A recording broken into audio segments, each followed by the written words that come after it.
दोस्तों, जब कभी भी इंसान कोई गलत काम करने की कोशिश करता है तो उससे पहले वो बड़ी प्लानिंग करता है।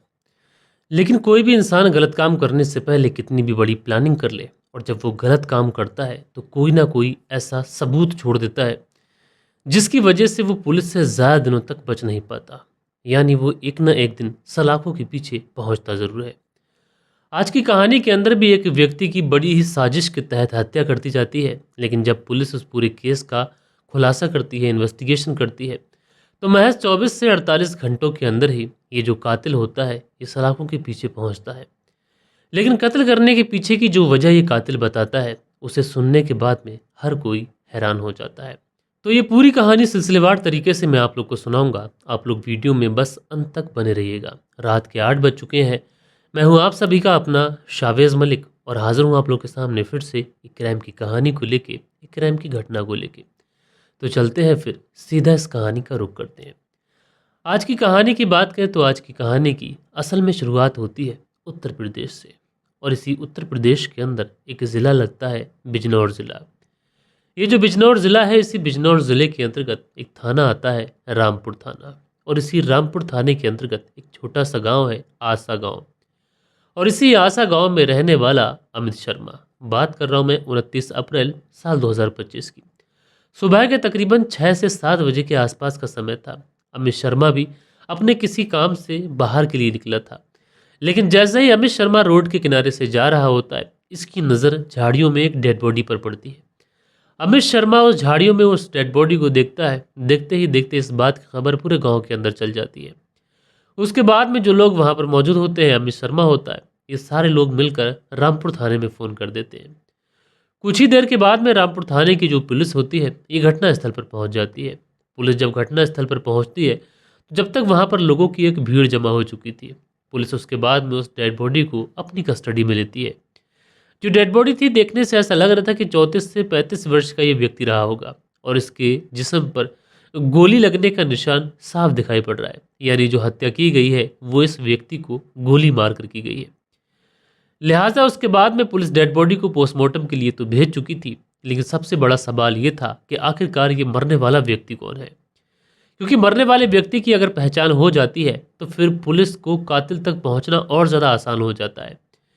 क्योंकि अगर मरने वाले व्यक्ति की पहचान होगी, उसके घर वालों से पूछताछ की जाएगी, मोटिव पता चलेगा तो कातिल पकड़ा जाएगा। लेकिन यहाँ पर पुलिस वालों के लिए सबसे बड़ा सवाल, सबसे बड़ी मुश्किल ये थी कि जितने भी लोग वहाँ पर खड़े हुए थे वो सब के सब इस व्यक्ति को पहचानने से इनकार कर देते हैं। और वो लोग कहते हैं कि साहब, इस व्यक्ति को तो हमने इस इलाके में पहले कभी नहीं देखा। अब पुलिस के लिए बड़ा मुश्किल थी। लेकिन चूंकि पोस्टमार्टम को भेजने से पहले पुलिस ने उस डेड बॉडी के कुछ फोटोग्राफ्स क्लिक कर लिए थे और उसके बाद पुलिस उस फोटोग्राफ्स को अपने आस पड़ोस के जितने भी नज़दीकी थाने होते हैं उस सारे ही थानों के अंदर सर्कुलेट करती है।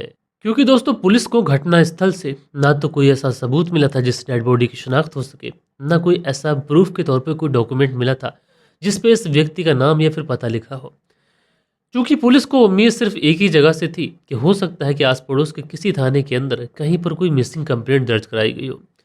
क्योंकि जिस गांव के अंदर ये डेड बॉडी मिली थी, पुलिस ने उस गांव के अंदर भी हर घर जा जाकर पूछताछ कर ली थी और कहीं से किसी भी व्यक्ति की मिसिंग होने की कोई भी कंप्लेंट नहीं थी। अब जैसे ही इस बात की खबर जो थी वो बराबर वाले जो किरतपुर थाना होता है, किरतपुर थाने में पहुंचती है, तो वहाँ की पुलिस को थोड़ा सा डाउट होता है। क्योंकि इसी तरीके की एक रिपोर्ट 28 अप्रैल साल 2025 को लिखाई गई थी। एक व्यक्ति जिसका नाम होता है फारूक अली, उम्र लगभग इसकी 35 वर्ष के आसपास होती है, और उसके छोटे भाई जिसका नाम इरफान होता है, उसी ने ये रिपोर्ट लिखाई थी। अब पुलिस जो होती है वो सीधा सीधा जो व्यक्ति था जिसने रिपोर्ट लिखाई थी, जिसका नाम इरफान अली था, उसको बुला लेती है। जो इरफान अली था वो इसी किरतपुर थाने के अंतर्गत एक गांव आता है ढोलकिया गांव, उसी गांव का रहने वाला था। अब इरफान अली पुलिस थाने पहुंचता है। उसके बाद में पुलिस फोटोग्राफ्स वगैरह दिखाती है तो इरफान अली भी कहता है कि साहब, ये तो मेरा ही भाई है। उसके बाद में जो किरतपुर थाने की पुलिस होती है सीधा सीधा इरफान अली को अपने साथ लेती है और पहुंच जाती है रामपुर थाना। रामपुर थाने में पहुंचने के बाद में जो डेड बॉडी होती है वो इस इरफान अली को दिखाई जाती है। इरफान अली जैसे ही उस डेड बॉडी को देखता है, दहाड़े मार मार कर रोने लग जाता है। कहता है कि साहब, ये तो कोई और नहीं बल्कि उसका ही भाई फारूक अली है।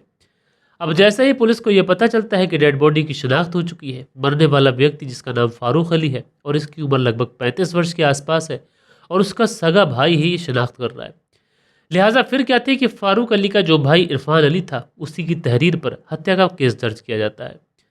हत्या का केस दर्ज करने के बाद में अब बारी थी इस केस को सुलझाने की। तो सबसे पहले पुलिस जो थी वो इस इरफान अली से ही पूछताछ करती है और इरफान अली से जब पूछा जाता है क्या तुम्हें किसी के ऊपर शक है या फिर किसी के ऊपर कोई डाउट है कि तुम्हारे भाई की कोई हत्या कर सकता है। जैसे ही ये सवाल पुलिस की तरफ से इस भाई इरफान से किया जाता है तो इरफान जो होता है वो कहता है कि साहब मुझे शक तो किसी के ऊपर नहीं है, लेकिन हाँ इतना मैं कह सकता हूँ कि इस बारे में मेरा भतीजा जिसका नाम मेहरबान है ये बहुत अच्छी बातें बता सकता है। दरअसल 28 अप्रैल साल 2025 को ही सुबह सुबह जो मेरा भाई था फारूक अली और मेरा भतीजा जो मेहरबान था, यानी मेरे भाई को जो मेरा भतीजा मेहरबान था वो बाइक पर बिठालकर सुबह सुबह कहीं लेकर गए था और उसके बाद से ही मेरा भतीजा मेहरबान और मेरा भाई फारूक अली ये लौट कर नहीं आए थे। इसी वजह से मैं पुलिस थाने गया और मैंने दोनों की मिसिंग कंप्लेंट दर्ज कराई थी। लिहाजा पुलिस भी अब समझ जाती है कि इस पूरे केस के अंदर अगर कोई राज उगला जा सकता है तो वो मेहरबान के द्वारा उगला जा सकता है, क्योंकि पुलिस को एक ही डेड बॉडी बरामद हुई थी जो कि फारूक अली की थी और मेहरबान लापता था। या तो अगर इन दोनों के साथ में कुछ हेसनेस हुई थी तो मेहरबान की भी डेड बॉडी या फिर वो जख्मी हालत में मिलना चाहिए था, लेकिन मेहरबान वहाँ पर मौजूद नहीं था और न बाइक मौजूद थी। फिर क्या था, पुलिस मेहरबान की तलाश शुरू करती है और पुलिस जब सबसे पहले मेहरबान की लास्ट लोकेशन ये सारी चीज़ें निकालती है तो इत्तेफाक से जो मेहरबान की लास्ट लोकेशन होती है ये पुलिस को मिल जाती है और ये लास्ट लोकेशन होती है अमर कॉलोनी की। अब जैसे ही पुलिस को लास्ट लोकेशन मिलती है तो उसके बाद में पुलिस की जो एक टीम होती है सीधा अमर कॉलोनी पहुंचती है। पुलिस की किस्मत यहाँ भी साथ देती है, जो अमर कॉलोनी होती है उसी अमर कॉलोनी में ये मेहरबान दिखाई पड़ जाता है। अब जैसे ही मेहरबान पुलिस को देखता है वो पुलिस के ऊपर फायर कर देता है। वो अपने आप को बचाने की और भागने की कोशिश करता है। पुलिस भी गोली चलाती है और उसके बाद में एक गोली जो होती है ये मेहरबान के पाँव में जाके लगती है। पुलिस उसके बाद में मेहरबान को अरेस्ट करती है, लेकिन मेहरबान के साथ में उसका एक और दोस्त होता है जिसका नाम होता है अमर। पुलिस मेहरबान और अमर दोनों को अरेस्ट कर सीधा सीधा रामपुर थाना लेके आ जाती है और यहाँ पर आने के बाद में इन दोनों से पूछताछ करती है।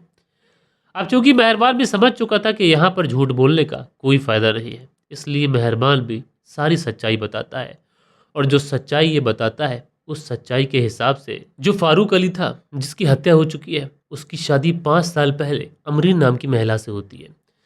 अमरीन जब फारूक अली से शादी कर कर उसके घर आती है तो दोनों पति पत्नी एक दूसरे के साथ में बहुत ही अच्छी ज़िंदगी बिताना शुरू करते हैं। अब चूंकि जो फारूक अली था ये मेहनत मजदूरी कर कर अपने परिवार का भरण पोषण किया करता था, तो कभी कभी इसे काम के सिलसिले में गांव से बाहर भी जाना पड़ता। अब इन दिनों ये जो पत्नी थी ये घर पे अकेले ही रहा करती थी। 2 साल पहले की बात है कि फारूक अली की जो पत्नी अमरीन बेगम होती है उसकी मुलाकात उसके ही भतीजे मेहरबान से होती है।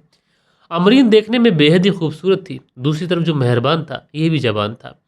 अब चाची और भतीजे के बीच में आंखें चार होती हैं। जब इन दोनों के बीच में आंखें चार होती हैं तो उसके बाद में ये दोनों सारी मान और मर्यादाओं को भूल जाते हैं और अमरीन बेगम के ही घर में ये दोनों एक दूसरे के साथ में इंटीमेट होते हैं। अब इन दोनों के बीच में सारे बंधन टूट चुके थे, समाज की सारी मर्यादाएं टूट चुकी थी। दोनों एक दूसरे के प्यार में कुछ इस कदर पागल हो चुके थे कि इन दोनों को एक दूसरे के बगैर अब सुकून नहीं था। अब दोस्तों एक पुरानी कहावत है कि इश्क और मुश्क ऐसी चीज़ें होती हैं कि इन चीज़ों को ज़्यादा दिनों तक छुपाया नहीं जा सकता। आखिरकार इधर इन दोनों का प्यार जो था वो परवान चढ़ रहा था और इस बारे में फारूक अली को कोई भी जानकारी नहीं थी। लेकिन धीरे धीरे वक्त गुजरता है, फारूक अली को कहीं से ये पता चलता है कि उसकी जो पत्नी अमरीन बेगम है उसका रिश्ता उसके ही भतीजे मेहरबान के साथ में है। लेकिन अभी उसे महज एक शक था, इसलिए वो अब अपनी पत्नी के पीछे एक तरीके से जासूसी करने लगता है। और एक दिन वो देखता क्या है कि ये बात सच है, उसकी जो पत्नी है ये उसके ही भतीजे के साथ में रिलेशनशिप में है। उसके बाद में ये अपनी पत्नी की काफ़ी ज़्यादा मार पिटाई कर देता है। ये अपनी पत्नी को इतना ज़्यादा समझाता है और साथ के साथ काफ़ी ज़्यादा मारता तोड़ता भी है और उसके बाद में कहता है कि आज के बाद अगर तुम उसके भतीजे से मिली तो तुम्हारे लिए अच्छा नहीं होगा। अच्छा, अमरीन बेगम भी जो होती है उस समय तो फारूक अली से माफ़ी मांग लेती है, लेकिन उसके बाद में जैसे जैसे समय गुजरता है अमरीन बेगम भी समझ जाती है कि जो फारूक अली है ये अब उसके ऊपर नज़रें गड़ा के बैठा है। ये उसको अब उसके भतीजे मेहरबान से मिलने नहीं देगा, इसलिए मौका देखकर ये किसी तरीके से मेहरबान से कांटेक्ट करती है और कांटेक्ट करने के बाद में कहती है कि अगर तुम मुझसे प्यार करते हो और तुम मुझसे सारी ज़िंदगी मेरे साथ रहना चाहते हो, तो बेहतर यही होगा कि उसका जो पति है, जिसका नाम फारूक अली है, उसको इस दुनिया से हटा दो।